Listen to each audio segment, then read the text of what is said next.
सुप्रभात। कक्षा 8 विषय हिंदी ग्रामर,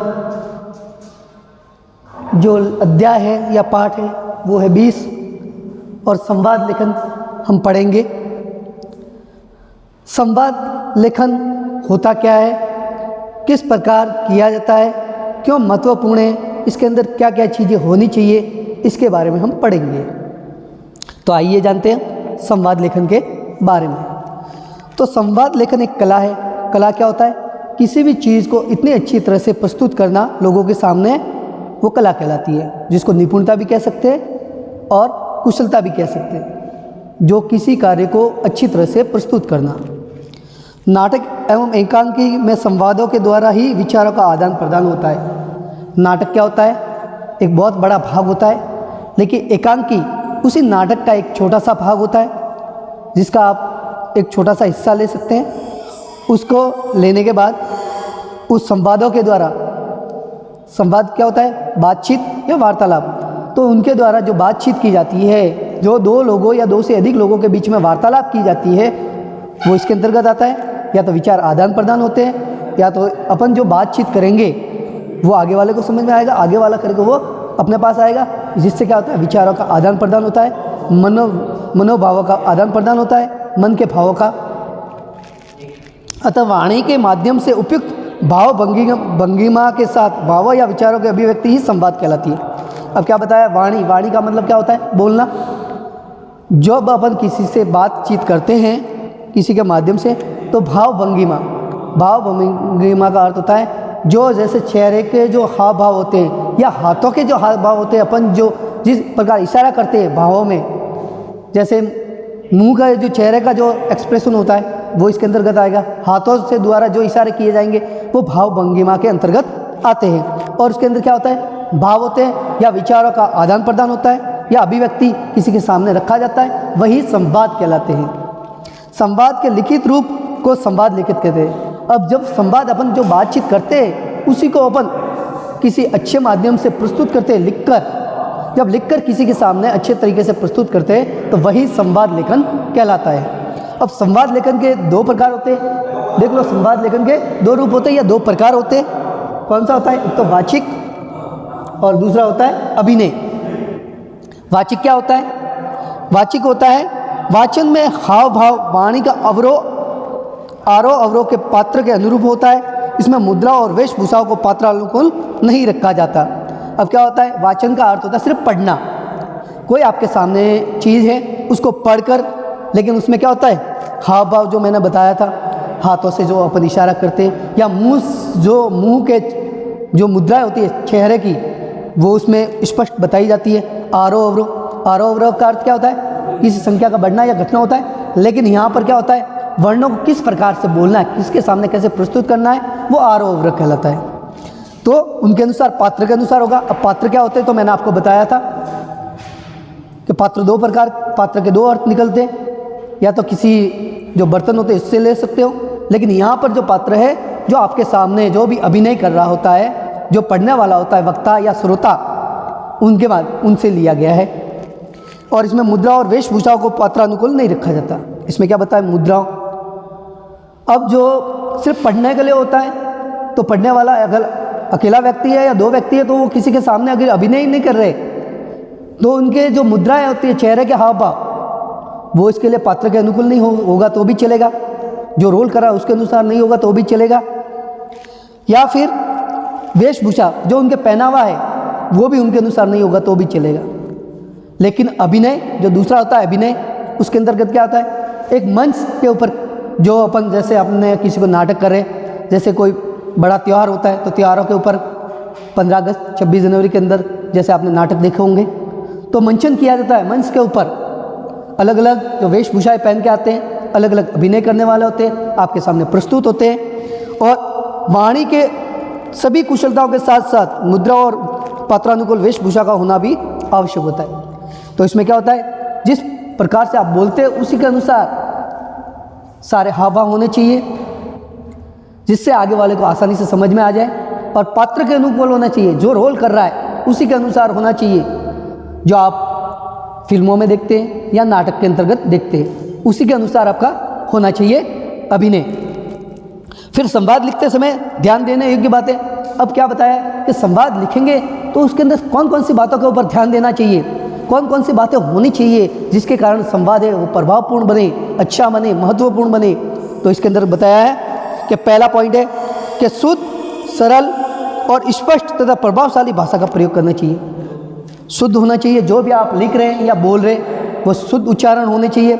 जिन शब्दों का या वर्णों का उच्चारण कर रहे हैं वो शुद्ध होने चाहिए, सरल होने चाहिए, स्पष्ट होने चाहिए और प्रभावशाली होने चाहिए, ताकि आगे वाले को आसानी से समझ में आ जाए। फिर दूसरा है संवाद उचित क्रम और पात्र के अनुकूल लिखा होना चाहिए। अब संवाद क्या होता है, जो संवाद होते हैं वो एक दूसरे से जुड़े हुए होने चाहिए, एक दूसरे से जुड़े हुए होंगे और जो पात्र है जो अभिनय कर रहा है उसके अनुसार होंगे, तभी वो संवाद महत्वपूर्ण बनेगा, प्रभावशाली बनेगा। फिर बताया है विचारों या मनोभावों को पूर्ण रूप से व्यक्त करना। जो भी आप व्यक्त कर रहे हो, बोल रहे हो, उन विचारों को या मनोभावों को इस प्रकार से दर्शाया जाना चाहिए कि उसके अंदर सारी चीज़ें आ जानी चाहिए। जो वो कहना चाह रहा है उसके अनुसार उसके मन में जो भाव चल रहे हैं वो सारे उसके अंदर व्यक्त होने चाहिए या प्रस्तुत हो जाने चाहिए। फिर आगे बताया एक ही विचार या भाव को बार बार नहीं लिखना चाहिए, और मैंने अभी बताया था क्रमबद्ध, एक के बाद एक दूसरे से जुड़ा हुआ होना चाहिए।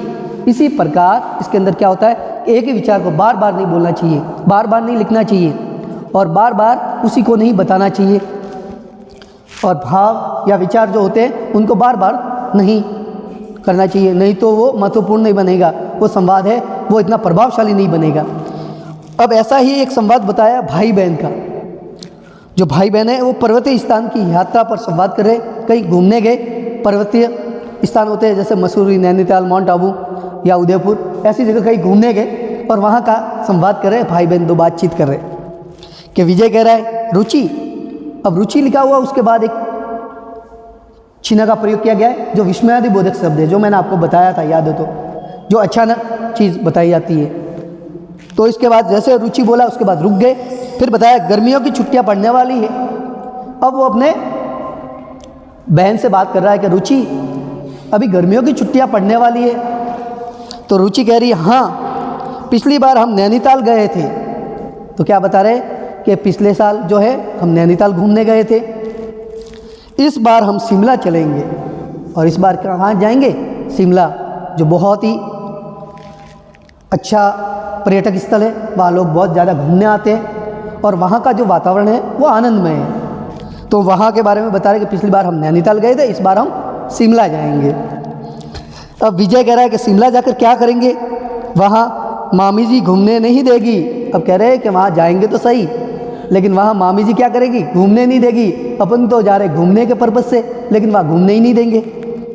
वहाँ जाना मतलब कैद हो जाना, और वहाँ जाएंगे तो हमारे को घर के अंदर बंद कर देंगे, कहीं जाने ही नहीं देंगे, घर से बाहर जाने ही नहीं देंगे। तो रुचि कहती है इस बार बड़ी चाची के यहाँ ऋषिकेश चलते हैं। क्या कह रहे हैं, इस बार हम ऋषिकेश जाएंगे, हिमालय वाले क्षेत्र के अंतर्गत। वहाँ बार बार बोलती है आने को, और जो चाची जी जब भी आती है यहाँ तो कहती है कि हमारे यहाँ कभी घूमने आना, बार बार बोलती है, इसलिए अब की बार हम ऋषिकेश जाएंगे। तो विजय कहता है हाँ ठीक है, ये चलो मम्मी पापा को बता दे। और वो कह रहे हैं कि अपन चलते हैं, मम्मी पापा को ये बता देते हैं। रुचि कहती है चलो जल्दी चलो। अब रुचि कहती है चलो जल्दी चलो। अब देख लो, ये जितने भी संवाद है, एक तो संवाद क्या होने चाहिए, क्रम से होने चाहिए, एक दूसरे से जुड़े होने चाहिए, और जो संवाद जो पात्र है दोनों के संवाद लगभग समान होने चाहिए।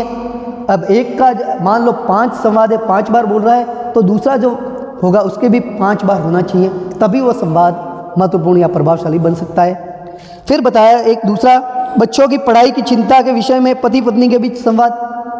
अब किसी के बच्चे हैं और बच्चे पढ़ने में इंटेलिजेंट भी हो सकते हैं या कमज़ोर भी हो सकते हैं, लेकिन माता पिता को उनके बारे में क्या है, चिंता है, सोच है।